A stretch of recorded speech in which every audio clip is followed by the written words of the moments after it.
Good morning दोस्तों। मैं आपके साथ अरविंद यादव। जैसा कि आप देख चुके हो कि आज हम साइंस के महत्वपूर्ण क्वेश्चन करवाने जा रहे हैं जो आपकी पेपर की दृष्टि से बहुत ही महत्वपूर्ण होंगे। तो चलो दोस्तों, बिना टाइम गंवाए हुए शुरू करते हैं। तो आपका पहला क्वेश्चन, कार्बन डेटिंग विधि किसकी आयु निर्धारित करने के लिए अपनाई जाती है? बड़ा ही मोस्ट क्वेश्चन है, तो आप इसका आंसर लिख लेंगे जीवाश्मों की। जो कार्बन डेटिंग विधि है वो जीवाश्मों की, और जो यूरेनियम डेटिंग विधि है वो पृथ्वी की आयु का आकलन ज्ञात करने में उसका उपयोग किया जाता है। अब अगला क्वेश्चन है, अत्यधिक शराब का सेवन करने से अगर कोई व्यक्ति ज़्यादा शराब पीता है तो उसका कौन सा अंग खराब हो जाता है, मतलब कौन सा अंग प्रभावित होता है? तो उसका आंसर है यकृत, मतलब लीवर। उसका लीवर खराब हो जाता है। शरीर में रक्त बैंक का काम कौन सा अंग करता है? उत्तर तिल्ली, इसे ही प्लीहा बोलते हैं। हरे पौधे में प्रकाश संश्लेषण की प्रक्रिया क्या कहलाती है? इसे प्रकाश संश्लेषण या क्वांटासोम कहते हैं। और शरीर में रक्त की सफ़ेद कोशिकाएं हैं जो अपनी WBC हैं, उनका क्या काम होता है? तो उनका आपको बता दें, रोग प्रतिरोधक जो क्षमता है उसे बढ़ाना, अर्थात शरीर में बीमारियों से बचाना उसका कार्य होता है। मछली में कितने प्रकोष्ठ पाए जाते हैं, मतलब जो हार्ट चैम्बर हैं वो कितने पाए जाते हैं? तो आपको बता दें, मछली में 2 हार्ट चैम्बर पाए जाते हैं और मानव में 4 हार्ट चैम्बर पाए जाते हैं। मानव शरीर के रक्त से अवांछनीय पदार्थ को पृथक करने का कार्य कौन करता है? या बोल देगा जो उसमें घुलनशील पदार्थ है रक्त में, उसे दूर करने का काम कौन करता है? तो यह वृक्क या किडनी करती है। इसे डायलिसिस कहते हैं। 40 वर्ष पूरे हो जाने पर चर्चित अप्सरा क्या है? तो न्यूक्लियर रिएक्टर है, जो भारत का न्यूक्लियर रिएक्टर है वो अप्सरा, वो अभी चर्चा में है। ये अति महत्वपूर्ण क्वेश्चन है, जरूर आ सकता है। डायनोमो क्या है? यह यांत्रिक ऊर्जा को विद्युत ऊर्जा में बदलता है, और विद्युत मोटर है वो विद्युत ऊर्जा को यांत्रिक ऊर्जा में बदलता है, और जो पवन चक्की होती है वह पवन ऊर्जा को विद्युत ऊर्जा में बदलता है। और अगला क्वेश्चन देखेंगे, पिच ब्लेड, ये अति महत्वपूर्ण है, इसे आप अच्छे से नोट कर लेना। तो पिच ब्लेड में कौन सा रेडियो एक्टिव तत्व पाया जाता है? तो यह रेडियम का एक अयस्क है। बहुत बार पेपर में पूछा गया है, पिच ब्लेड किसका अयस्क है? गिरगिट की त्वचा का रंग बदलने का कारण क्या है? जो आपने देखा होगा गिरगिट रंग बदलते हैं, उसका मेन कारण क्या है? तो उसकी त्वचा में जो मेलेनोफोर नामक एक असंख्य रंगदेव कोशिकाएं उपस्थित होती हैं, इसलिए यह रंग बदलता है। प्रकृति में सबसे अधिक मात्रा में पाया जाने वाला कार्बनिक यौगिक सेल्यूलोज है। पृथ्वी पर या प्रकृति में सबसे अधिक पाया जाने वाला तत्व पूछे तो वह है वो ऑक्सीजन है। अगर पृथ्वी पर सबसे अधिक पाई जाने वाली धातु पूछे तो वह एल्यूमिनियम है। पृथ्वी पर सबसे अधिक पाई जाने वाली उपधातु पूछे तो वह सिलिकॉन है। यह आप अच्छे से लिख लेना, अति महत्वपूर्ण फैक्ट है। अगला क्वेश्चन देखते हैं, समुद्र के किनारे उगने वाले वृक्षों में वार्षिक वलय क्यों नहीं होते? अब इसमें एक क्वेश्चन पूछा गया है, जो समुद्र के किनारे पेड़ पौधे उगते हैं उनमें वार्षिक वलय क्यों नहीं होते हैं? क्योंकि वहाँ की जलवायु में स्पष्ट विभिन्नता नहीं पाई जाती है। अब अगला क्वेश्चन पूछा गया है, वृद्धावस्था। अगला क्वेश्चन है, वृद्धावस्था मतलब जो बुढ़ापे का अध्ययन है वो विज्ञान की किस शाखा के अंतर्गत किया जाता है? अति महत्वपूर्ण फैक्ट है, तो आप इसे लिख लीजिए कि जो वृद्धावस्था है इसका जो वर्णन है वो कौन सी शाखा में किया जाता है? तो इसका आंसर जेरोंटोलॉजी, वृद्धावस्था का जो वर्णन है वो जेरोंटोलॉजी में किया जाता है। यहाँ पर मैं आपको कुछ अदर फैक्ट लिखवा रहा हूँ, तो ये अति महत्वपूर्ण है, आप अपनी कॉपी में लिख सकते हैं। जैसे एपीकल्चर, मधुमक्खियों का पालन, और सेरीकल्चर के अंतर्गत रेशम कीट के पालन का अध्ययन किया जाता है। पीसीकल्चर के अंतर्गत मत्स्य पालन मतलब मछली पालन का अध्ययन किया जाता है। माइकोलॉजी के अंतर्गत कवकों का मतलब फंगाई का अध्ययन किया जाता है। और फाइकोलॉजी के अंतर्गत एल्गी मतलब शैवाल का अध्ययन किया जाता है। एंथोलॉजी के अंतर्गत पुष्पों का अध्ययन किया जाता है। और पोमोलॉजी के अंतर्गत फलों का अध्ययन किया जाता है। ये महत्वपूर्ण फैक्ट है जो बार बार क्वेश्चन पेपर में पूछे गए हैं। तो दोस्तों आप उसे अपनी कॉपी में लिख लीजिए। और अगला क्वेश्चन देखते हैं। जो डोलोमाइट है यह किसका अयस्क है? तो आपको बता दें, डोलोमाइट जिसका सूत्र CaCO3 होता है, यह कैल्शियम का अयस्क है। जैसा कि आपको दिख रहा है Ca लगा है, तो वह कैल्शियम का अयस्क है। अगला क्वेश्चन है, खट्टे फलों में कौन सा विटामिन पाया जाता है? तो आपको बता दें, चाहे वो जैसे नींबू हो, आंवला हो, इन खट्टे पदार्थों में विटामिन C पाया जाता है। और याद रहें, विटामिन C होता है वह पानी में घुलनशील होता है, तो घुलनशील होता है। और वह शरीर में है तो एकमात्र विटामिन है जो शरीर में नहीं रुकता है और बाहर चला जाता है। यह अति महत्वपूर्ण फैक्ट है, इसलिए आप इसे अपनी कॉपी में लिख सकते हो। अब यहाँ है, ध्वनि की तीव्रता को मापने वाले यंत्र को क्या कहते हैं? तो ऑडियोमीटर। ध्वनि की तीव्रता को मापने वाला यंत्र ऑडियोमीटर कहलाता है। यह कई बार पेपरों में पूछा गया है। दूध का खट्टा होना किसके कारण होता है? तो आपको बता दें, यह किण्वन क्रिया के द्वारा, जीवाणु द्वारा होता है। इसे बैक्टीरिया भी आ जाए तो उसे बैक्टीरिया में आप टिक लगा देना। और क्रिया पूछे तो किण्वन क्रिया होती है, जो मतलब जो आपके खट्टे फल हैं यह किण्वन क्रिया द्वारा खट्टे होते हैं।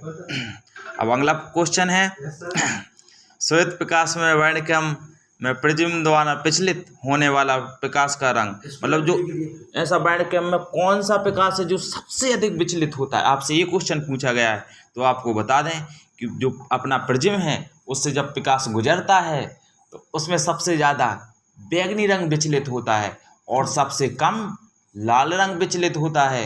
यह अति महत्वपूर्ण है, तो आप इसे भी लिख लीजिए। अब अगला क्वेश्चन देखते हैं।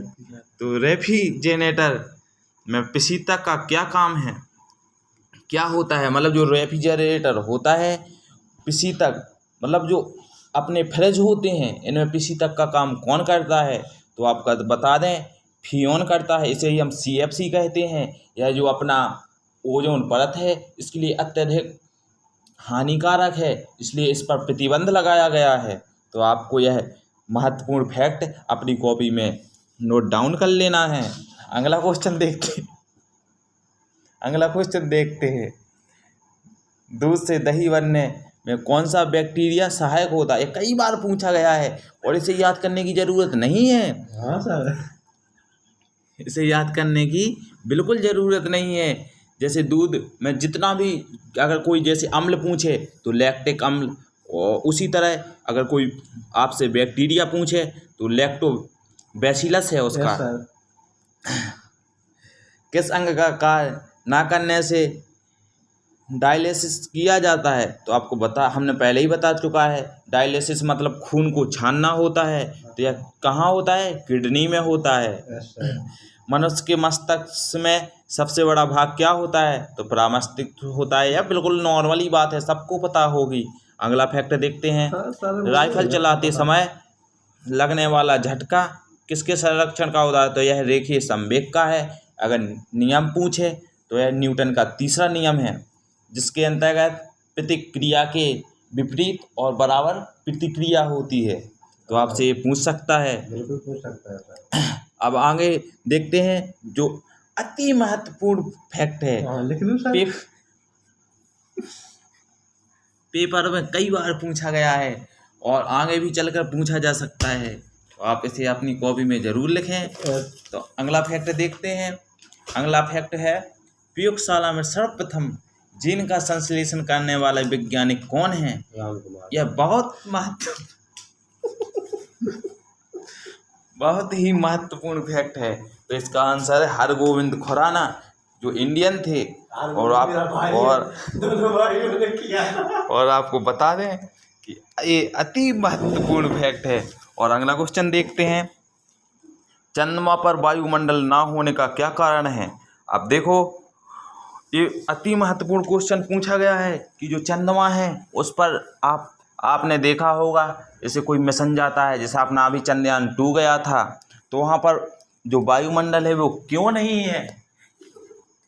तो आपको हम बता दें कि वहाँ पर जो चंद्रमा का गुरुत्वाकर्षण है बहुत पृथ्वी से बहुत कम है, और वहाँ पर सभी गैसें का वर्ग माध्य मूल वेग उसके पलायन वेग से अधिक होता है। अब आप पूछोगे पलायन वेग क्या होता है?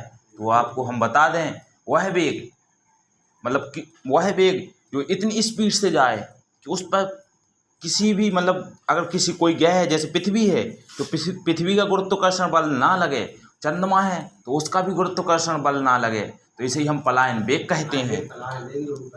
और इसे हम आसानी से इस प्रकार परिभाषित किए जा सकते हैं कि वह किसी वस्तु को जब हम इतनी स्पीड से फेंकते हैं वह पृथ्वी पर पुनः वापस नहीं आती, इसे ही हम पलायन वेग कहते हैं। तो आप ये लिख लीजिए। और हम अगला क्वेश्चन देखते हैं, किस एक कोशिकीय शैवाल का उपयोग अंतरिक्ष में खाद्य में समुचित पूर्ति के लिए किया जाता है? तो आप ये कई बार आपने देखा होगा, जब एल्गी के यूज़ लिखते हैं, इनका उपयोग लिखते हैं, तो इनका उपयोग लिखते हैं, इनका उपयोग खाने में भी किया जाता है। तो यहाँ पूछ रहा है वो कौन सी एल्गी है जिसका उपयोग हम खाने में कर सकते हैं? तो यह क्लोरेला है। ठीक है, इसे आप नोट कर लीजिए। आगे कुछ और क्वेश्चन बताते हैं जो आपके पेपर की दृष्टि से अति महत्वपूर्ण फैक्ट हैं। वे उसमें से एक ना एक पेपर में आएगा। आप ये मत सोचना कि पेपर में नहीं आएगा तो हम क्यों पढ़ें, आपको पढ़ना ज़रूरी है। और पेपर में अति महत्वपूर्ण फैक्ट इन्हीं से आएंगे, देख लेना आप जब पेपर आएगा तभी। तो आपको हम बता दें, अगला क्वेश्चन है, जो प्राकृतिक रबर है यह किसका बहुलक है? तो आपको हम बता दें, प्राकृतिक रबर आइसोप्रीन का बहुलक होता है। द्रव्य की चौथी अवस्था क्या कहलाती है? तो आपको बता दें, द्रव्य की मुख्य 3 अवस्थाएं होती हैं, ठोस, द्रव और गैस। और इसकी चौथी अवस्था है जो प्लाज्मा कहलाती है। और आपसे पूछ ले ये प्लाज्मा अवस्था कहाँ पाई जाती है? तो हम आपको बता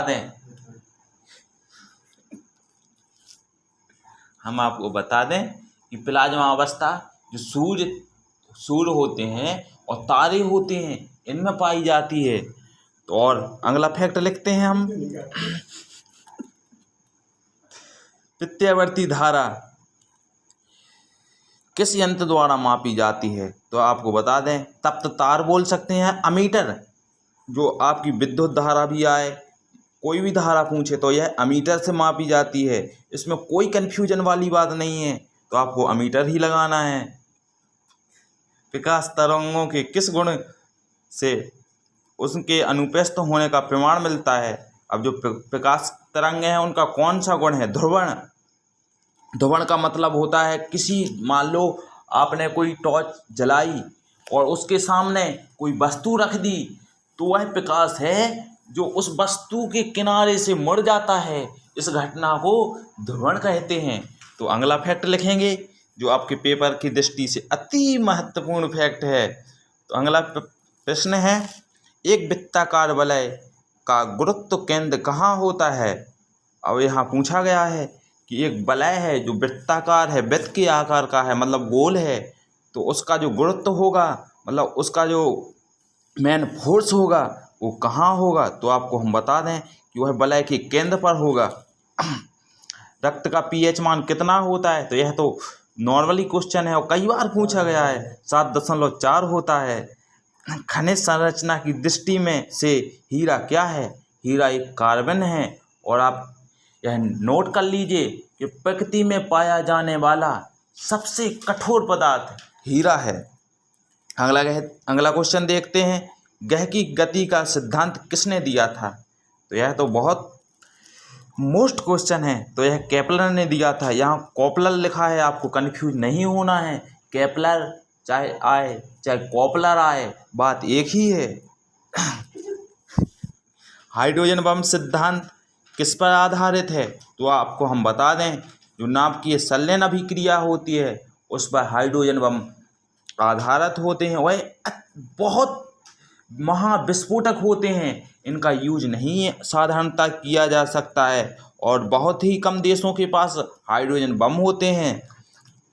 और आपको बता दें, जो न्यूक्लियर बम है, परमाणु बम है, वह नाभिकीय विखंडन पर आधारित होते हैं। हम अब अगला फैक्ट देखते हैं। तो यहाँ आया है, प्रोटीन की खोज किसने की? तो यहाँ रदरफोर्ड है। प्रोटॉन है जो अपना, मान लो कोई कण है तो उसमें 3 पार्ट पाए जाते हैं। सबसे बाहर इलेक्ट्रॉन चक्कर लगाते हैं, फिर उसके जो नाभिक होता है उसमें प्रोटॉन और न्यूट्रॉन होते। तो यहाँ आपसे पूछा गया है कि प्रोटॉन की खोज किसने की, तो आपको रदरफोर्ड लगाना है। अगर ऑप्शन में रदरफोर्ड ना लगे तो आपको गोल्डस्टीन लगा देना है। तो आप इसे अच्छी तरह से याद कर लीजिए। और हम अगला फैक्ट देखते हैं, कौन सा पदार्थ पृथ्वी पर तीनों अवस्था में पाया जाता है? यह आपसे पूछा रहा है कि वह कौन सा पदार्थ है जो द्रव्य, गैस और ठोस अवस्था में पाया जाता है।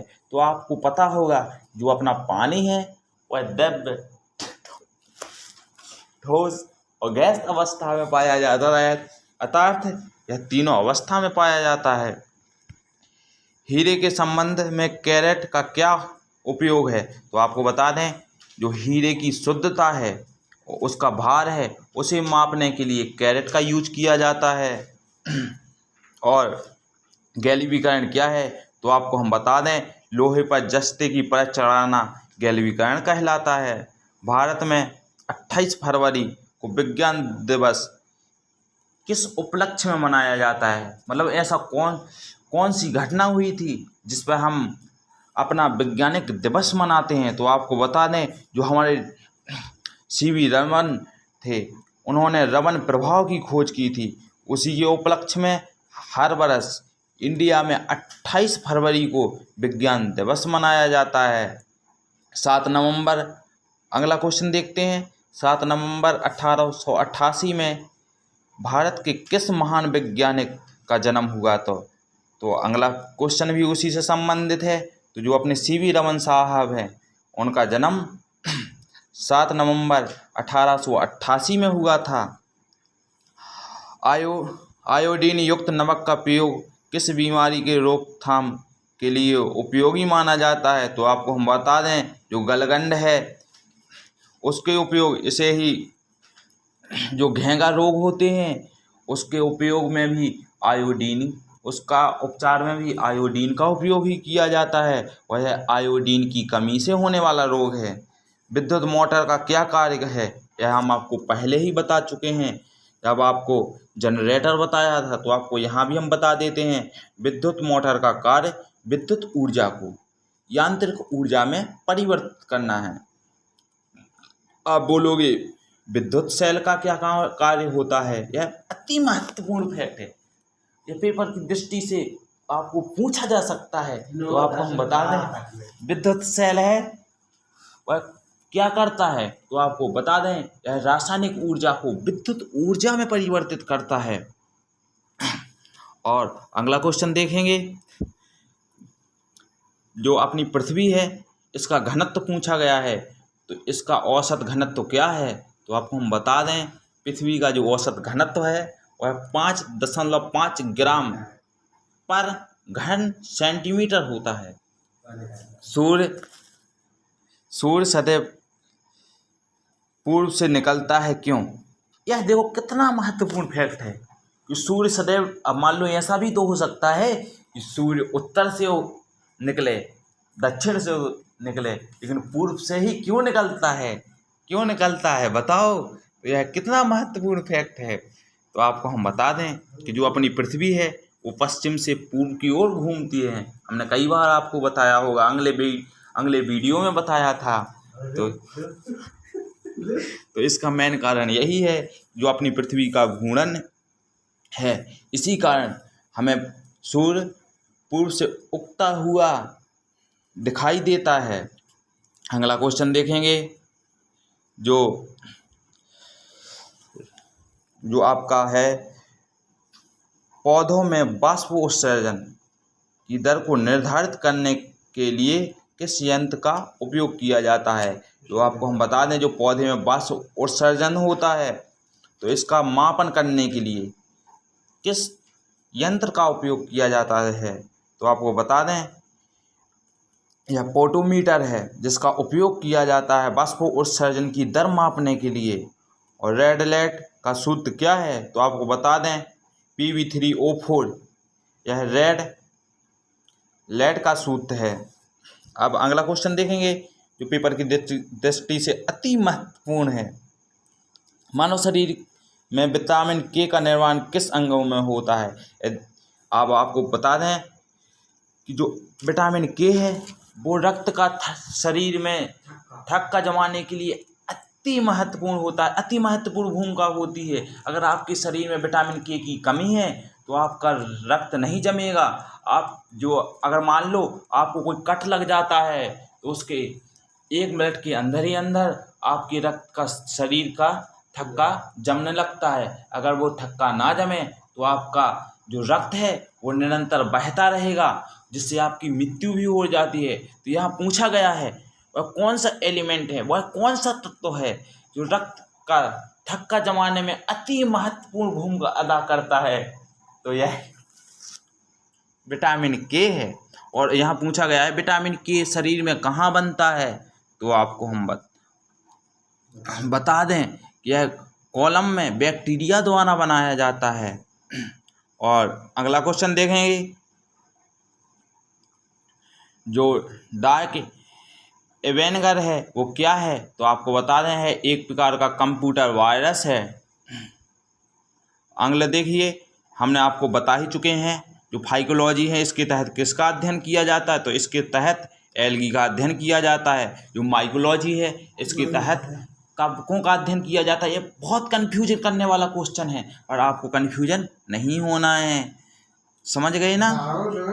किस विटामिन में कोबाल्ट पाया जाता है, कई बार पूछा गया है। तो विटामिन B12 है, इसमें कोबाल्ट पाया जाता है। अगला क्वेश्चन देखेंगे, मानव शरीर में रक्त का थक्का ना बनने का प्रमुख कारण क्या है। तो यह बता दें। अब देखो, ये आपको बहुत कन्फ्यूज कर सकता है। यहाँ पूछा गया है कि मान लो अपना शरीर है तो इसमें रक्त का थक्का क्यों नहीं बनता है। बाहर तो रक्त का थक्का बन जाता है। तो अगर क्वेश्चन आए कि रक्त का थक्का बनाने के लिए कौन सा विटामिन जिम्मेदार है, तो आपको विटामिन के लगाना है। और आपको बता दें कि रक्त का थक्का शरीर में नहीं जमता है। ये बाहर की बात नहीं कर रहा है, यह शरीर के अंदर की बात कर रहा है।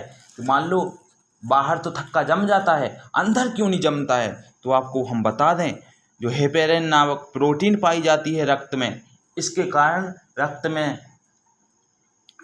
थक्का नहीं जमता है शरीर के अंदर। तो अगला क्वेश्चन देखेंगे, चाय बनाने के लिए विद्युत द्वारा केटली में पानी किस विधि द्वारा गर्म किया जाता है। क्वेंसन विधि द्वारा। यह उतना महत्वपूर्ण फैक्ट नहीं है, बट फिर भी आप लिख लीजिए। अगला क्वेश्चन देखेंगे, वृद्धों के चिकित्सालीय शास्त्र, जो वृद्ध आदमी होते हैं, इनकी चिकित्सा से संबंधित कौन सी विज्ञान की शाखा में अध्ययन किया जाता है। तो आपको हम बता दें, गेरियाट्रिक्स है, जिसके अंतर्गत वृद्धों की बीमारियों और उससे चिकित्सा संबंधी शाखा है, जो वृद्धों से संबंधित आयु और उनसे संबंधित रोगों का अध्ययन किया जाता है। अगला क्वेश्चन पूछेंगे, मानव शरीर में सबसे छोटी ग्रंथि पूछेगी तो प्यूटरी ग्रंथि, और यहाँ पेरी ग्रंथि भी आ सकता है, लेकिन ज़्यादातर प्यूटरी ग्रंथि बोलते हैं। इसे मास्टर ग्लैंड कहते हैं, इसे ही पीयूष ग्रंथि कहते हैं। और आप यहाँ अगला क्वेश्चन पूछिए एंजाइम क्या है, तो एंजाइम प्रोटीन के बने होते हैं। पित्त का निर्माण कहाँ होता है, यह बहुत कन्फ्यूज करता है। जो पित्त का निर्माण है वह लीवर में होता है, लेकिन उसका जो इकट्ठा होता है और संरक्षक होता है वह पित्ताशय में होता है। अगला क्वेश्चन देखेंगे, कृष्ण छिद्र सिद्धांत को प्रतिपादित किया, तो एस चंद्रशेखर ने किया था, जो भारतीय थे। यह बहुत ही महत्वपूर्ण फैक्ट है। और अगला क्वेश्चन, हीरे में चमक होती है पूर्णांतरिक परावर्तन के कारण। आपेक्षिकता का सिद्धांत किसने दिया था, तो यह न्यूटन ने दिया था। रेटिना पर बनने वाला प्रतिबिंब वास्तविक उल्टा और वस्तु से छोटा बनता है। पोलियो का टीका सर्वप्रथम तैयार किया था जॉन सॉक ने। और गोबर गैस में कौन सी गैस सबसे ज़्यादा पाई जाती है, यह पूछ सकता है। या इसका मुख्य संगठक क्या है, तो यह मीथेन है। हरे पौधे में प्रकाश संश्लेषण की इकाई क्या है, तो मतलब यह किससे मापी जाती है, तो यह क्वांटासोम से मापी जाती है। न्यूटन प्रति किलोग्राम किस भौतिक राशि की मात्रक है, तो आपको हम बता दें त्वरण का मात्रक है यह। गाइटर नामक रोग शरीर में किसकी कमी के कारण होता है, तो आयोडीन के कारण। इसी के कारण घेंगा रोग भी होता है। वायरोलॉजी में किसका अध्ययन किया जाता है, तो आपको यहाँ बता दें, यहाँ वायरो लिखा है, तो वायरो को मतलब वायरस से बना है, तो यह इसमें वायरस का अध्ययन किया जाता है। विटामिन सी का रासायनिक नाम क्या है, तो यह स्कारबिक अम्ल है। सामान्यतः व्यक्ति में अनुशीलन रक्तदाब कितना होता है, यह रक्तदाब ब्लड प्रेशर पूछा गया है, तो यह 80 मिमी पारे के होता है। श्वेत प्रकाश में के प्रिज्म द्वारा बने वर्ण क्रम है, उसमें किस रंग का विचलन सबसे अधिक होता है। यह पहला क्वेश्चन भी हमने बताया था, बैंगनी रंग का और सबसे कम लाल रंग का है होता है। यह आपको याद करना है। कैलोमल क्या है, तो हम बता दें, कैलोमल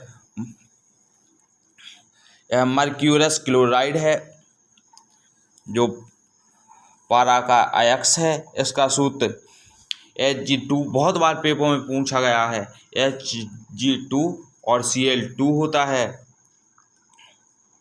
जो अपना सिंदूर होता है, इसको हम विज्ञान की भाषा में क्या कहते हैं, तो मर्क्यूरिक सल्फाइड कहते हैं, जिसका सूत्र HgS होता है। अगला क्वेश्चन देखेंगे, झूठा सोना